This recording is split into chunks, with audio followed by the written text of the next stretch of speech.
Hello, and welcome back to Bugs in Biology. Today we have another response video to get through, so let's get rolling.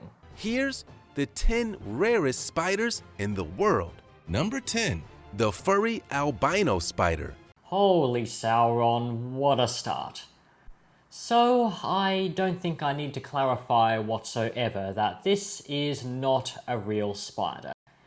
And, well, I guess 10 rarest spiders in the world, and, well, they don't get rarer than non-existent, so good start. To begin, while we were researching this video... Oh, you were researching. Well, that is also what flat earthers and creationists say.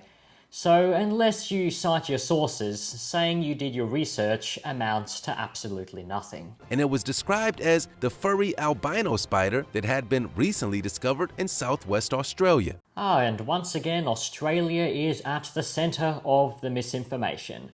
These spiders do not exist in Australia. They simply don't exist, period. The image of the spider is comparable to that of the Goliath spider, or even the brown recluse spider, often found in North America. In what world does this monstrosity bear any resemblance to either of those?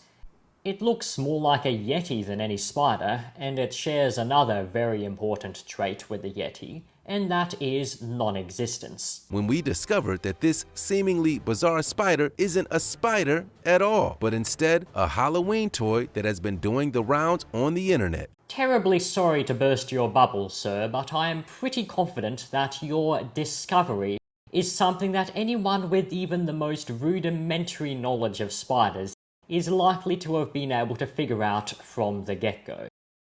And more to the point, if they were already aware that this spider was fake, then why include it in the video? Number 9.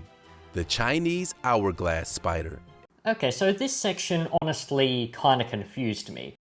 From what I can gather, this species is very seldom encountered, which I think could be a big part due to the fact that it has a very cryptic lifestyle.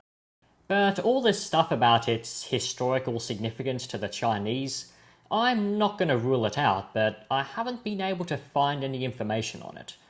On the plus side, this is a good step up from the previous spider, because it exists. The Chinese hourglass spider is a remarkable sight to behold, a predatory species of the trapdoor variety. A predatory trapdoor spider? Predatory trapdoor spider as opposed to what exactly? The astonishing patterns that make up the bulk of its body have defined it as one of the most enchanting arachnids on the planet. That is some pretty odd use of language there. It's not as though how enchanting the spider is in any way a defining trait. In order to get a maxed out Cyclocosmia trapdoor spider, you need 30 XP levels and 3 lapis lazuli. No, it doesn't work like that. Number 8. The peacock spider. The peacock jumping spiders that make up the genus Rarest are incredibly unique, but still not rare. That being said, their minuscule size makes them rather easy to overlook. This arachnid is so mesmerizing and its behavior so unique that it may well be considered the rarest spider on the planet. Regardless of how unique or mesmerizing an organism's behaviors may be, they are not a factor whatsoever in its rarity. Rarity is solely determined by how many individuals exist. You could have the most spectacular spider conceivable, but if there's many individuals, it is not rare. Mainly native to Australia, new variations of the species are being discovered every year. The genus Rarest is not mainly native to Australia, as that would imply that it does occur in other locations. Rarest are endemic to Australia, meaning they are found here exclusively and nowhere else in the world. Also, the peacock spiders are not a species, they are a genus. As aforementioned, it is the genus Rarest.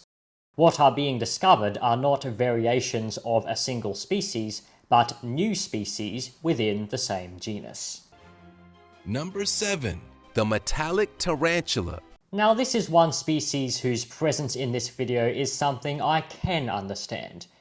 Because while Poecilotheria metallica is quite widespread and common in captivity, It is critically endangered in the wild. With a name like that, it's no wonder that the tarantula is considered the most famous of its kind. Is it though? I mean, don't get me wrong, Poecilotheria metallica is pretty well known among tarantula hobbyists. But if I were to single out a tarantula species as being the most famous, surely that title would go to Brachypelma halmorii, the Mexican redknee. And are incredibly photosensitive to light. You could have just said photosensitive. The rest is implied by the meaning of the word photosensitive. Number 6. The horrid ground weaver. Although all of the spiders on this list are incredibly rare, yes, the first spider in this video was so rare that one could call it fictional. this one may well be the rarest of them all. That's also what you said about the peacock spider. There can only be one rarest spider in the world, so make up your damn mind and pick one. Number 5. The Goliath bird-eater. Theraphosa blondi, really? Granted, wild individuals are not encountered all that often, although that is almost certainly due to the fact that they live in fairly remote areas, as opposed to them being genuinely rare. If you're ever fortunate enough to stumble upon the Goliath bird-eater, then you'd better be prepared to run. No. There is no spider on this planet from which running is a necessary course of action. Especially a tarantula whose eyesight is so poor that it'd be rather unlikely to even be aware of your existence. Not only is the Goliath bird-eater one of the rarest and most elusive arachnids on the planet, Can we just talk about this huntsman for a second? How can you possibly not notice during the process of putting all the media for this video together that this image does not seem to match the rest? gaining its namesake from the fact that its huge stature has led to be able to reportedly take down large birds. Large birds. Are we talking about ostriches, cassowaries, emus, rares? 'Cause they're what most people will refer to as large birds. Even your average bird is too big for any Theraphosa to subdue. And while they're definitely capable of taking down a very small bird, these spiders' terrestrial burrowing habits would render such an occurrence highly unlikely. With its mammoth leg span often reaching over 12 inches. Even though Theraphosa species are pretty prevalent in captivity, as far as I know there have been no reliable records of 30-centimeter individuals, let alone anything suggesting that they reach and exceed such sizes on a regular basis. To my knowledge, any individuals with a leg span in excess of 25 centimeters are considered to be very large for the species. Number 4. The long-horned orb weaver. Yes, this definitely looks like it'd be one of the rarest spiders in the world. Orb weaver spiders are often rare and elusive, but Orb-weaving spiders are often elusive. They spin giant webs out in the open and stand right in the middle of them for every bloody person to see. They have got to be the least elusive spiders on this planet. the 2,800 variations of the species. And the taxonomic nightmare resumes. Orb-weaving spiders are not a species, they form a family called the Araneae. For a rare species of spider, it's found across a wide number of countries across Southeast Asia, particularly in Myanmar, and has even made its way to the Southeast United States. Wow, it's almost like it's not a rare species. And it remains to be one of the rarest and most remarkable variations of the species. For what I hope is going to be the last time, and yes, I am fully aware of the fact that I sound like an exasperated teacher, Macrocantha arcuata is not a variation of a species, it is its own species. Number 3. The Hercules baboon spider. While the Goliath bird-eater spider is certainly one of the largest arachnids on the planet, even the puppy-sized monster pales in comparison to the sheer weight of the Hercules baboon spider. No, it doesn't. Theraphosa blondi is bigger than Hysterocrat's Hercules. A genetic variation of the species, the king baboon spider. No, not again. No, come on. The king baboon tarantula is properly known as Pelanobius muticus, and not only is it a separate species to Hysterocrats Hercules, it is also in a separate genus. And this is a recurring problem I see in nearly every one of these videos that I respond to. They use scientific terminology in an effort to sound smart, but often throw it around out of context so that in the eyes of anyone who knows what they mean, they look absolutely foolish. It is the literal epitome of that joke about, I use big words I don't understand so I can sound more photosynthesis. Some scientists speculate that in the wild, there are far larger versions of the Hercules baboon spider. And I speculate that Mr. Narrator here invented those scientists on the spot to lend himself an ounce of credibility. Number 2.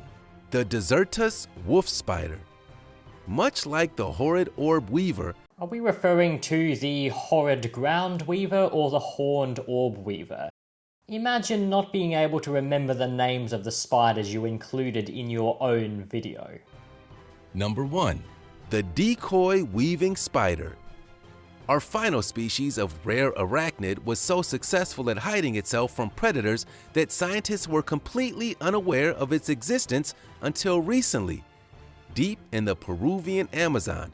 Have you ever considered the possibility that maybe this species has not eluded scientists for so long because it is rare, but because it lives, well, deep in the Peruvian Amazon? Researchers speculating that it may do it in a defense mechanism or to distract predators. Distracting predators is a defense mechanism.